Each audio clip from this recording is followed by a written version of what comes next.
have a question for you. What is that one thing you always think about? What is that one thing that sends over 7.2 billion people into a state of insecurity, anxiety, and fear? Worry. There was a time where worrying was an occasional occurrence, but now it's a well-cultivated habit. It's an industry with over 60% adults living with it. Research shows that up to 80% of college students experience some form of worrying. 45% of parents worry daily about their children, and 50% of youths worry about their jobs and how to build a better future. Worry is one of the most unpleasant emotions that you can experience as a human being. It is also one of the most common. While everyone has been worried at some point, many people suffer from chronic worrying in the form of anxiety. Hello and welcome to Rove Plus. My name is Chris Obanje. Everyone have experienced this emotion in one way or the other. Let me show you.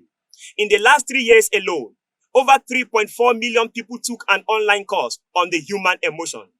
151 million Instagram posts hashtag worrying as a part of life, while 1 million hashtag worrying as a choice. Others agree that a life void of worry is a fairy tale.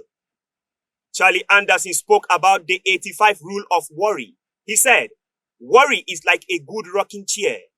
It gives you something to do, but it doesn't get you anywhere.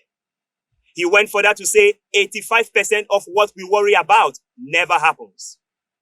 The University of Harvard conducted a study where subjects were asked to write down their worries over an extended period of time and then identify which did not happen.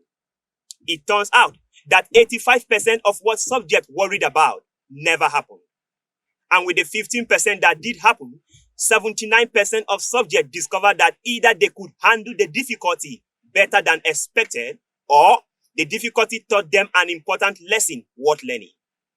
This means that 97% of what you worry about is nothing more than a fearful mind, punishing you with exaggerations and misperceptions.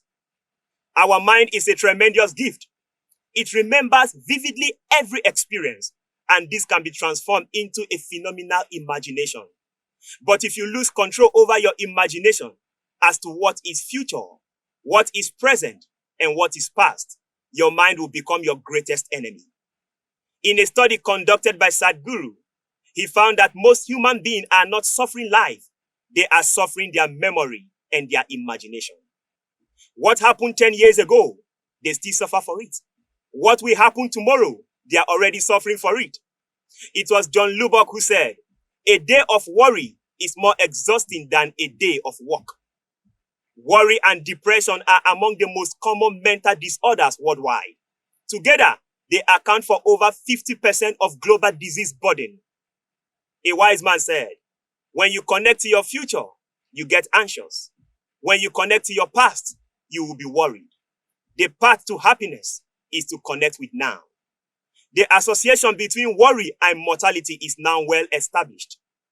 This is not about life. This is not about your circumstances. This is about your lack of control over your mind.